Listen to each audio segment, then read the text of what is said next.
कुछ ही दिन के बाद ये ऐलान होगा, मुबारक हो, माहे रमजान मुबारक का चांद नजर आ गया है। ये ऐलान सुनते ही इंशाअल्लाह आशिकाने रमजान के दिल खुशी से झूम उठेंगे, चेहरों पर ताजगी आ जाएगी, मस्जिदों की रौनक बढ़ जाएगी। तरावी का सिलसिला, फर्ज नमाजें, कोई नवाफिल की कसरत कर रहा होगा, कोई तिलावत कुरान का फैज उठा रहा होगा, सहर व इफ्तार की रौनकें होंगी। रोजाना बाद असर व बाद तरावी इंशाअल्लाह आलमी मदनी मरकज फैजान मदीना में 2 मदनी मुजाकरों की भी इंशाअल्लाह तरकीब होगी, उसकी भी बहारें होंगी। सुभान अल्लाह। क्या आप जानते हैं रमजान मुबारक कितना अजीम महीना है? जी हाँ, वो महीना तशरीफ ला रहा है जिसे हदीस पाक में सैयदुश्शहूर यानी तमाम महीनों का सरदार कहा गया। मुबारक महीना आ रहा है कि उसकी पहली रात से आसमानों के दरवाजे खोल दिए जाएंगे, फिर आखिरी रात तक, लास्ट नाइट तक वो दरवाजे बंद नहीं होंगे। तो इस महीने में एक सजदा करे उसे 1500 नेकियां लिखी जाती हैं और जन्नत में सुर्ख याकूत का घर बनाया जाता है। अल्लाह अकबर। समझ आ रही है बात? एक सजदे पर 1500 नेकियां और एक ही सजदे पर सुर्ख याकूत का जन्नत में घर। अब सोचें जो नफल पढ़ते हैं, जो पूरी तरावी पढ़ते हैं, हर सजदे पर क्या कुछ हासिल कर रहे हैं। उन्हें सोचना चाहिए जो तरावी में सुस्ती कर जाते हैं, नवाफिल में सुस्ती करते हैं। दिल पर चोट करने के लिए एक जुमला कह देता हूं, बाकी फिर आगे चलते हैं, कि अगर यह कह दिया जाए कि माह रमजान में जो जितने सजदे करेगा उसे उतने 1000 रुपए मिलेंगे, तो बताएं कितने सजदे करेंगे? अच्छा जनाब, जो माह रमजान में पूरी तरावी पड़ेगा उसे जनाब कुरंगी की एक बड़ी सोसाइटी में एक प्लॉट दिया जाएगा, 20 रकात पूरी पड़े, बंदा के 20 के बाद कहीं कुछ और भी पढ़ लेता हूं, एक पूरा प्लॉट मिल जाएगा हर सजदे पर। कराची में नहीं, पाकिस्तान के पोश एरिया में नहीं, जन्नत में सुर्ख याकूत का घर दिया जा रहा। तो कितने सजदे करने चाहिए रमजान में? वारे न्यारे हो गए ना, इतना आसान। सुभान अल्लाह। और सुनो, वो महीना आ रहा है कि जो माह रमजान का पहला रोजा रखता है इसके पिछले गुनाह माफ कर दिए जाते हैं। सुबह से शाम तक 70,000 फरिश्ते उसके लिए दुआए मगफिरत करते हैं। आज दुनिया में पता है हम किसी बड़े बुजुर्ग शख्सियत को ढूंढ रहे होते हैं, किसी आलिम दीन से प्यार होता है, किसी पीर साहब से मोहब्बत होती है, बंदा कहता है जाके यार इनसे दुआ करवा लूं, मेरा काम हो जाएगा।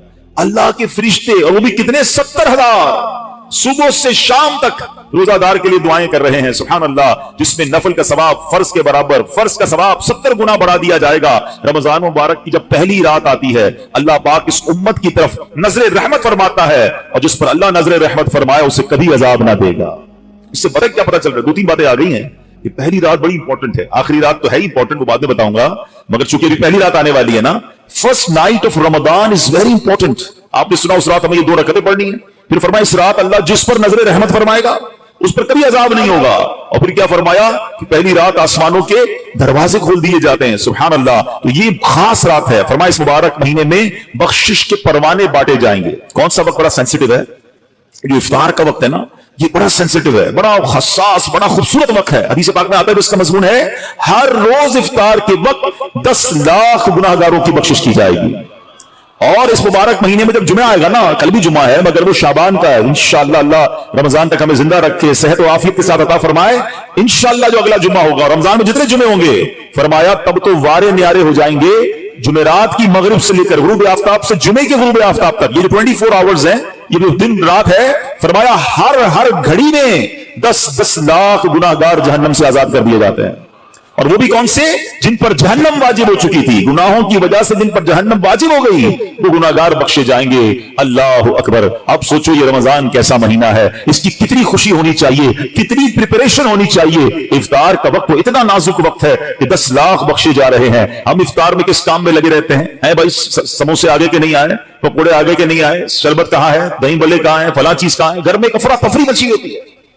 प्लीज ट्राई टू अंडरस्टैंड, ये इफ्तार का वक्त मांगने का वक्त है, गिड़गिड़ाने का वक्त है, आंसू बहाने का वक्त है कि मौला आज 10 लाख बख्शे जा रहे हैं, उन बख्शे जाने वालों में मेरा भी नाम लिख दे। काश सारे अपने घर वालों को भी कह दिया करो कि छोड़ दे किचन के काम, हम बैठ जाए, जो हो गया तैयार ठीक है, ये आखिरी 10-15 मिनट। और सुभान अल्लाह, कराची वालों को तो और फायदा ये है कि ऐन उसी वक्त आलमी मदनी मरकज में एक अजब समा होता है, एक आंसुओं की बरसात है, एक दुआओं का सिलसिला है। हमारा तो टाइम भी मैच होता है ना, पंजाब वाले या दुनिया के दूसरे मुल्क वालों का इफ्तार का वक्त नहीं होता, हमारा तो एग्जैक्ट इफ्तार का वक्त वही होता है। तो क्या ही अच्छा हो कि बाप भी बैठा हो, माँ भी बैठी हो, बच्चे भी बैठे हो और हाथ उठे हुए हो, अल्लाह की बारगाह में इल्तिजाए हो, अल्लाह हमारा घराना तेरे दरबार में हाजिर है, अल्लाह इफ्तार का वक्त है, 10 लाख बख्शे जाएंगे, इस बख्शे जाने वालों में हमारी फैमिली का, हमारे घर बार का नाम लिख दे। तो मेरे इस्लामी भाइयों, पर्दे में जो मुझे इंटरनेट पर इस्लामी बहनें सुन रही हैं, बाद में सुने, कुछ ऐसा इंतजाम घर में करें कि 10, 15, 20 मिनट पहले आप सारे कामों से फारिग हो जाएं, अब दुआओं में गुजारें। इफ्तार का वक्त, इफ्तार से पहले भी दुआ करें, मगर जो खास मकबूलियत की घड़ियां हैं वो ऐन इफ्तार के बाद हैं। इफ्तार में लग जाते हैं हम, खजूर खा ली, पानी पी लिया, दोबारा हाथ उठाएं, दोबारा मांगे, ये वक्त है मांगने का, ये कबूलियत की घड़ियां हैं। अल्लाह करे कि हम इन लम्हात को प्रॉपर अंदाज में, सही अंदाज में गुजारने में कामयाब हो जाएं। क्या खूबसूरत अशार लिखे गए कि वाह क्या बात है माह रमजान की। इंशाअल्लाह वो महीना आने वाला है, अपने दिल में खुशी दाखिल कीजिए, प्रिपरेशन कीजिए, तैयारी कीजिए। आपके घर पे जैसा मेहमान आता है आप ऐसी तैयारी करते हैं ना, कोई दूर का मेहमान, नॉर्मल मेहमान, आप नॉर्मल सी तैयारी करते हैं। स्पेशल मेहमान, आप स्पेशल तैयारी करते हैं। कुछ मेहमान ऐसे होते हैं जिनके आने के लिए इंतजार होता है, यकीन नहीं आता वो हमारे घर आ रहे हैं। बंदा घर भी सजाता है, सफाई भी करता है, खुशबू भी लगाता है, अच्छे अच्छे खाने बनाता है, मेहमान की तैयारी है ना। तो रमजान की रब की तरफ से हमारे लिए मेहमान आ रहा है, हमारी बख्शिश करवाने आ रहा है।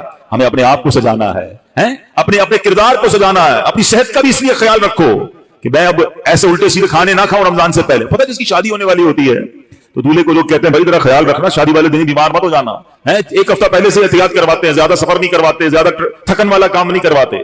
तो क्या ही अच्छा हो कि माह रमजान से पहले हम अपनी सेहत का ख्याल रखें, थोड़ा सा रेस्ट करें। मुझे रोजे रखने हैं, मुझे इंशाल्लाह तरावियां पढ़नी है, अपने काम काज को मॉडिफाई करें। आप बहुत बिजी रहते हैं कारोबार में, नौकरी में, तो कोशिश करें कि कोई ऐसी तरतीब बनाए कि मेरा कुछ काम कम हो जाए ताकि मैं रोजे रख सकूं, मैं इबादत कर सकूं। सारी जिंदगी पड़ी है काम करने के लिए। लेकिन अजीब बात पता है क्या है, इस वक्त 2 किस्म की तैयारियां हो रही हैं। होंगे कुछ नेक लोग जो इंशाल्लाह इबादत की तैयारियां, तिलावत की तैयारियां, खूब रोजे, तरावी और उसके बारे में सोच रहे होंगे। मगर कुछ लोग वो हैं जो इस वक्त स्टॉक जमा कर रहे होंगे, कारोबार कैसे चमकाना है, कौन सी आइटम का रेट बढ़ जाएगा, वो कारोबारी लोग पैसे कमाने की तैयारी कर रहे होंगे। कुछ घर वाले वो होंगे जो ये सोच रहे होंगे भाई रमजान में पकाना क्या है, खाना क्या है, कौन सी आइटम लेनी है। रमजान खाने पीने के लिए नहीं आता। अच्छा वैसे बड़ी अजीब बात है, जरा सोचें आप कि माह रमजान में हम रोजे रखते हैं, लॉजिकली तो समझ ही आता है कि हमारा वजन ठीक थोड़ा कम हो जाना चाहिए, हम थोड़े स्मार्ट हो जाएं। मगर कई लोग वो हैं जिनका रमजान में वजन बढ़ जाता है। क्यों भाई? इसलिए कि सहरी में ज्यादा खाते हैं, पूरा दिन रोजा रखना है, रात ज्यादा इसलिए खाते हैं कि पूरा दिन रोजा रखा था, फिर 2 बार और खाते हैं कि कल फिर रोजा रखना है। तो आम दिनों में 2 बार खाते हैं, रमजान में 4-5 बार खाते हैं। और वो खाते हैं जो नहीं खाना चाहिए, पूरा साल जो चीज नहीं खाते वो रमजान में खाते हैं, फिर मोटे हो जाते हैं, तबीयत खराब हो जाती है, गले खराब हो जाते हैं। नहीं, माह रमजान तो कम खाने का महीना है, फ्रेश होने का महीना है। लेकिन हमारे यहाँ तो फेस्टिवल, अगर मैं कहूं किसी को कि किसी गैर मुस्लिम को अगर रमजान में दौरा करा दिया जाए पाकिस्तान के मुख्तलिफ शहरों का और कहें बताओ क्या क्या आपने देखा, तो कहेगा लगता है मुसलमानों का कोई खाने पीने का त्योहार आ रहा है। कि मैं जिस मिठाई की दुकान पे गया वह रश था, जिस पकौड़े की दुकान पे गया वह लाइनें लगी थी इफ्तार से पहले, और बोर्ड लगे हुए थे सहरी ऑफर, इफ्तार ऑफर। तो लगता है मुसलमानों का कोई खाने पीने का सालाना त्योहार आता है। कितनी अजीब बात है यार, जिस महीने में पूरा दिन खाने पीने से रुकना है उस महीने में सारा दिन रात खाने पीने की बातें हो रही होती है। मुझे बताए ना, हम अब दोस्त आपस में मिलते क्या बात करते हैं, यार सुनाओ आज सहरी कहां करनी है, अच्छा भाई इफ्तार कहां करना है, रात किधर चलना है खाने के लिए। अरे भाई ये बात कौन करेगा, तरावी किधर पढ़नी है, आज तिलावत किधर करनी है, तहज्जुद कहां पढ़नी है, इनमें दीन की महफिल किधर सजी हुई है, जिक्र व अस्कार में आज बैठ के किधर करना है, आज मिलकर अल्लाह की बारगाह में गिड़गिड़ा कर दुआएं कहां करनी, ये गुफ्तगू क्यों नहीं होती। माह रमजान तो नेकियों का अजर बढ़ा दिया गया, मगर दिमाग में एक ही बात घूम रही होती है, या दूसरी आजकल खेल कूद शुरू हो गया रमजान में। ऐसा ना करें। माह रमजान के कैसे कैसे फजाइल हैं, जरा सुनिएगा। मेराज शरीफ की रिवायात में है, मेराज के दूल्हा मक्की मदनी मुस्तफा सल्लल्लाहु अलैहि वसल्लम ने सिदरतुल मुंतहा के करीब एक फरिश्ता देखा। आप फरमाते लम अर मिथलहू, लम अरा मिथलहू, यानी ऐसा निराला फरिश्ता मैंने कभी नहीं देखा। नबी पाक फरमा रहे, तो आप फरमाते हैं कि मैंने ऐसा निराला फरिश्ता तो कभी नहीं देखा था। ये जब तस्बीह करता था तो उसकी ऐसी खूबसूरत आवाज थी कि उस आवाज से अर्श भी झूम उठता था। मैंने जिब्रील से पूछा अय्यु खल्की हादा, ऐ जिब्रील ये कौन सी मखलूक है। अर्ज की हुजूर ये एक फरिश्ता है जो हजरत आदम अलैहिस्सलाम से 2000 साल पहले पैदा किया गया था। मैंने पूछा इससे पहले ये कहा था। अर्ज किया अल्लाह पाक ने अर्श के नीचे जन्नत में एक जगह बनाई है, ये वही होता है। हुजूर आज आपके दीदार के लिए हाजिर हुआ है। क्या शान है मेरे आका की, हर कोई फिदा है बिन देखे, दीदार का आलम क्या होगा। अरे फरिश्ता भी मेरे आका के दीदार का तमन्नाई है। जिब्रील अमीन कहते हुजूर आज आपके दीदार के लिए हाजिर हुआ है। मक्की मदनी सुल्तान सल्लल्लाहु अलैहि वसल्लम फरमाते हैं کہ اب نبی پاک علیہ السلام نے اس فرشتے سے ایک بڑا کمال کا سوال کیا. ذرا سنیے گا, آپ کا ایمان تازہ ہو جائے گا. پیارے آقا علیہ السلام اس فرشتے کو سلام کیا تو وہ تسبیح میں مصروف تھا, اللہ پاک کی تسبیح میں مصروف تھا, اسے سلام سنائی نہ دیا. اب جبریل امین نے اسے کہا ہذا محمد صلی اللہ علیہ وسلم, یہ محبوب خدا جناب رسول اللہ صلی اللہ علیہ وسلم ہے. جب اس نے سنا تو خوشی سے اپنے دو سبز پر پھیلائے. یہ اتنے بڑے پر تھے جنہوں نے آسمانوں اور زمین کو گھیر لیا. اب اس نے مجھے نبی پاک فرماتے ہیں مجھ سے گلے ملنے کی سعادت حاصل کی, ادب سے بوسہ بھی دیا. پھر عرض کی یا رسول اللہ صلی اللہ علیہ وسلم, آپ کے لیے گڈ نیوز ہے, آپ کے لیے خوشخبری ہے کہ اللہ پاک نے آپ ماہ رمضان کے صدقے آپ کی امت کی بخشش فرما دی. اس فرشتے نے نبی پاک کو خوشخبری عرض کی کہ حضور آپ کی امت کو اللہ نے ماہ رمضان کے صدقے بخش دیا ہے. سبحان اللہ. نبی ہاشمی صلی اللہ علیہ وسلم مزید فرماتے ہیں اس فرشتے کے سامنے دو صندوق رکھے ہوئے تھے جن پر ہزاروں تالے لگائے ہوئے تھے. میں نے پوچھا ان صندوقوں میں کیا ہے؟ اس فرشتے نے عرض کی ان صندوقوں میں آپ کی امت کے روزہ داروں کے لیے جہنم سے آزادی کے پروانے ہیں. ہائے ہائے, ہماری آمد ہماری مغفرت کا انتظام پہلے ہی رب نے فرما دیا ہے. کاش ہم ماہ رمضان کے قدردار بن جائیں. اے گناہگاروں, تمہاری سمجھ لو بات بن آئی ہے. آسیوں کی مغفرت کا لے کر آیا ہے پیام. جھوم جاؤ مجرموں, رمضان ماہ غفران ہے. بھائیوں بہنوں, کرو سب نیکیوں پر نیکیاں پڑ گئے. الحمدللہ رب العالمین والصلاة والسلام علی خاتم النبیین. اما بعد فاعوذ باللہ من الشیطان الرجیم. بسم اللہ الرحمن الرحیم. پڑھیے الصلاة والسلام علیک یا رسول اللہ وعلی آلک واصحابک یا حبیب اللہ. الصلاة والسلام علیک یا نبی اللہ وعلی آلک واصحابک یا نور اللہ. درود پاک پڑھنے کے بے شمار فضائل و برکات ہیں. بڑی مشہور حدیث ہے, اللہ کے نبی علیہ الصلوۃ والسلام فرماتے ہیں کہ جو جمعہ کے دن 200 بار درود پاک پڑھے اللہ اس کے 200 برس کے گناہ معاف فرما دے. تو یہ ہمیں غور کرنا ہے اور ہمیں جمعے کے دن کثرت سے درود پاک پڑھنا ہے. آئیے مل کر محبت کے ساتھ باواز بلند درود پاک پڑھ لیں. صلو علی الحبیب صلی اللہ تعالی علی محمد صلی اللہ علیہ وسلم. قرآن پاک کی وہ آیتیں جس میں رب کریم نے مومنوں سے براہ راست بات کی ہے, مسلمانوں سے براہ راست بات کی ہے اور فرمایا یا ایھا الذین آمنو, اے ایمان والو.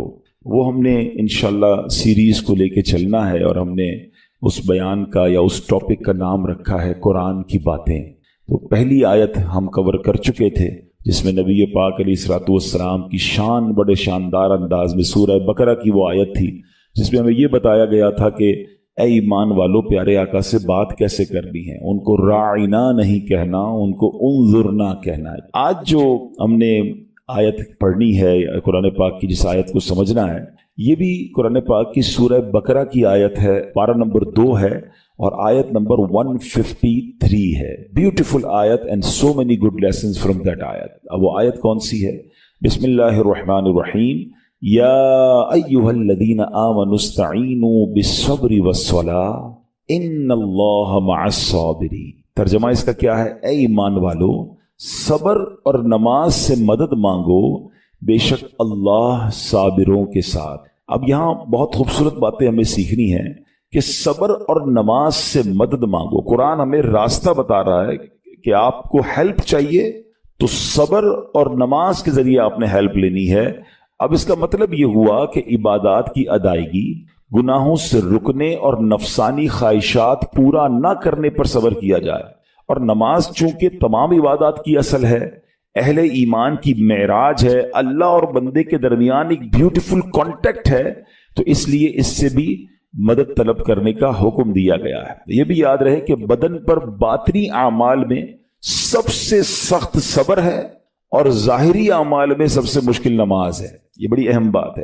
کچھ اعمال وہ ہیں جن کا تعلق دل سے ہوتا ہے, انسائٹ ہوتا ہے. انسائٹ اعمال میں سب سے مشکل کام کیا ہے؟ صبر کرنا. اور ظاہری عبادتوں میں, جسمانی عبادتوں میں سب سے مشکل کام کیا ہے؟ نماز پڑھنا.